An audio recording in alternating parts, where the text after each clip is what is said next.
Baptisés, nous sommes appelés à devenir disciples missionnaires. L'expression est du pape François.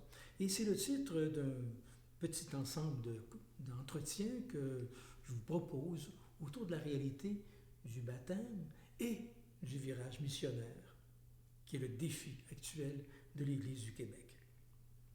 Dans un premier temps, on a essayé de comprendre un petit peu plus ce qu'était la réalité du baptême et son implication en termes dans cette dimension de cette vie nouvelle, cette expérience nouvelle à laquelle le baptême nous invite et que saint Paul développe dans ses lettres, particulièrement dans sa lettre aux Romains, mais qui nous pointe vers une dimension, celle de la réalité du disciple.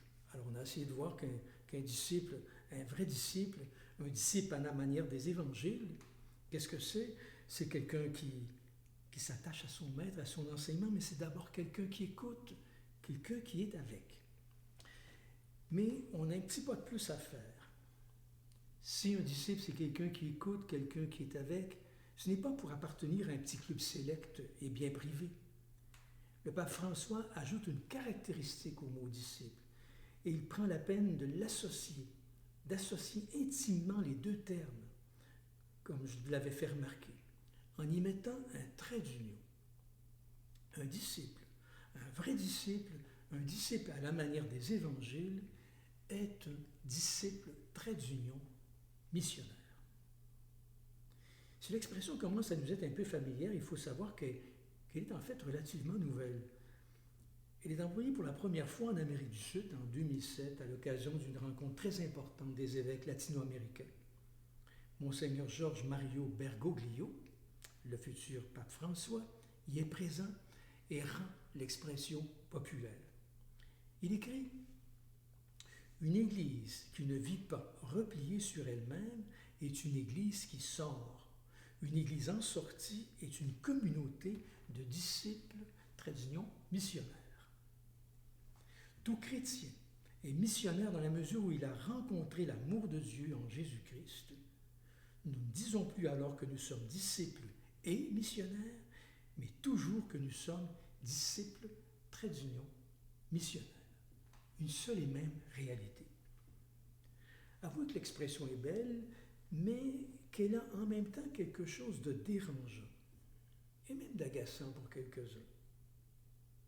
C'est vrai, on a probablement tous vu des missionnaires.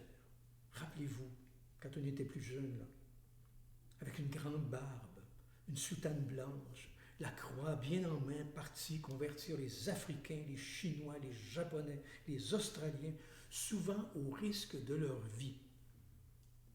Ne trouve-t-on pas d'ailleurs de nombreux martyrs parmi eux? Être missionnaire pouvait même être dangereux. Ça, c'est pour la petite histoire et les anecdotes. Quand on parle ici de missionnaires, on sent bien qu'à la fois, le pape et nos évêques veulent nous amener ailleurs. Tout de même, c'est un langage neuf et avouez qu'il nous laisse un peu démunis. Par ailleurs, cet élan missionnaire dont François et les évêques rêvent a des assises profondes. L'Église a toujours eu un caractère missionnaire. Son histoire est missionnaire. C'est inscrit dans ses gènes. En 2018, j'ai eu l'occasion d'aller donner de la formation dans l'Ouest canadien. Et pendant que j'étais à Winnipeg, j'ai pu y voir une édition très rare de la Bible. L'année 2018 marquait le bicentenaire de l'arrivée de l'Évangile dans l'Ouest canadien, avec l'ouverture d'une première mission catholique en 1818, à Rivière-Rouge, aujourd'hui Winnipeg. Après s'être fait un peu tordre le bras par l'évêque de Québec, c'est le père Joseph Norbert Provencher qui prit son canot et se rendit à un endroit qu'ils appellent la fourche de la rivière, point de rencontre de la rivière Rouge et de la rivière Assiniboine. Provencher deviendra plus tard le premier évêque de l'Ouest. C'est pas si loin de nous. Pour marquer l'événement, un exemplaire exceptionnel de la St. John's Bible, la Bible anglicane, a circulé dans toutes les paroisses. Il s'agit d'une toute nouvelle édition en 7 volumes entièrement calligraphiée sur vélin et enluminée selon la méthode en usage dans les monastères médiévaux avec rehaut de feuilles d'or. Une œuvre d'art absolument magnifique, un travail étonnant réalisé par une vingtaine d'artistes britanniques formés et dirigés par le calligraphe officiel de la reine. L'événement n'a pas manqué d'intérêt, mais en même temps mettait en lumière que la trace des missionnaires et des pionniers de la foi était encore toute proche. La foi qui est nôtre est toute neuve quand on regarde l'histoire de l'Église. Les Récollets, les Jésuites, Marie de l'Incarnation, Catherine de Saint-Augustin, François de Laval, Marguerite Bourgeois, Joseph Norbert Provencher font partie de notre ADN. Nous sommes nés dans la foulée de ce grand mouvement missionnaire. Nés de la mission, ne serions-nous pas missionnaires par nature? Jean-Paul II à Québec en 1984, citant notre devise « Je me souviens », rappelait qu'il y a vraiment des trésors dans la mémoire de l'Église comme dans la mémoire des peuples. De son côté, François disait dans une homélie en date du 12 octobre 2014 « Le souvenir et la mémoire des missionnaires nous soutient au moment où nous faisons l'expérience de la rareté des ouvriers de l'Évangile. » Mais ici même, à Joliette, nous ne sommes pas si loin que ça de nos racines missionnaires, dont elles sont l'origine.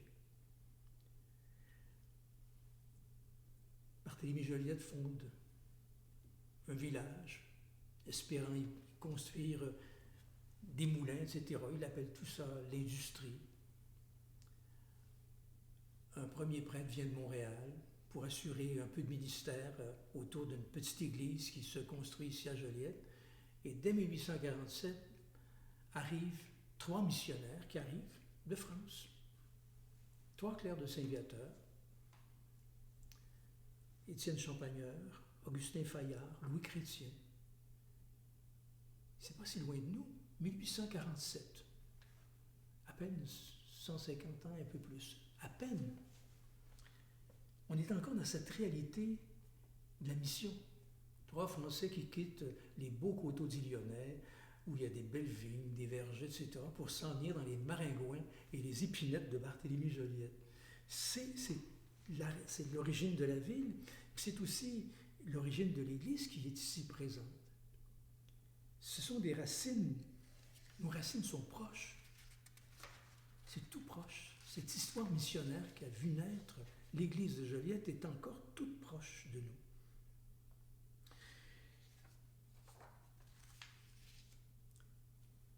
Nous sommes donc des héritiers. Le diocèse de Joliette, comme les paroisses qui le constituent, sont des paroisses missionnaires, une église missionnaire, une église née de la mission. Des paroisses composées de baptisés qui seraient aussi, par héritage, des disciples, et mieux, des disciples missionnaires. Mais c'est quoi ça, une église missionnaire? Ça sert à quoi? Qu'est-ce qui nous prend tout à coup de tenir un tel langage? Il y en a peut-être qui sont à dire, on nous parle de mission parce que ça ne semble pas très bien aller dans l'Église. On manque de prêtres, on manque de pratiquants, on manque de ressources financières, on manque d'agents pastoraux, la réputation du clergé est en chute libre. Bref, ça ne va pas très bien. Et quand on dit que ça ne va pas très bien, c'est que ça va mal, et même très mal, et qu'il est urgent de se retrousser les manches.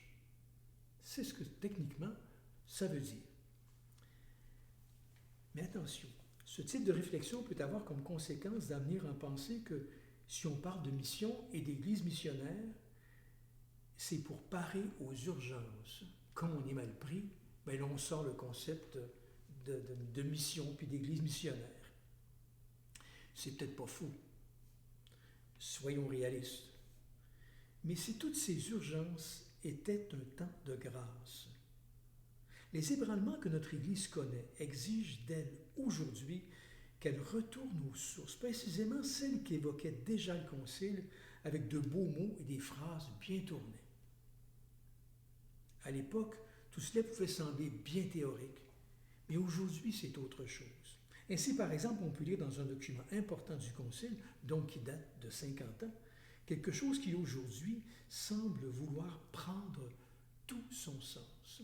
C'était très beau à l'époque, ça sonnait bien, mais je pense qu'aujourd'hui, ce petit texte prend tout son sens. De sa nature, l'Église, durant son pèlerinage sur terre, est missionnaire parce qu'elle-même tire son origine de la mission du Fils et de la mission du Saint-Esprit selon le dessein de Dieu le Père. Parler de mission, parler d'Église missionnaire, ce n'est pas une option stratégique commandée par un besoin de rattrapage. C'est encore moins une mode passagère. D'ailleurs, François est un peu plus clair à ce sujet. Et je le cite encore. Ce n'est ni l'opinion d'un pape, ni une option pastorale parmi d'autres possibilités. Ce sont des indications de la parole de Dieu aussi claires, directes et indiscutables qu'elles n'ont pas besoin d'interprétation qui leur enlèverait leur force d'interpellation. Baptisés, nous sommes donc appelés à devenir disciples missionnaires.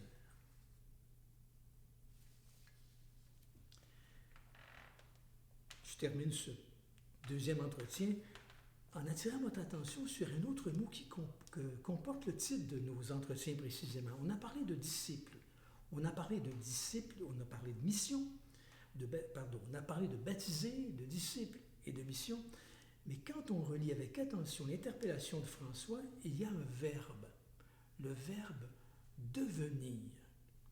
Nous sommes donc appelés à devenir des disciples missionnaires.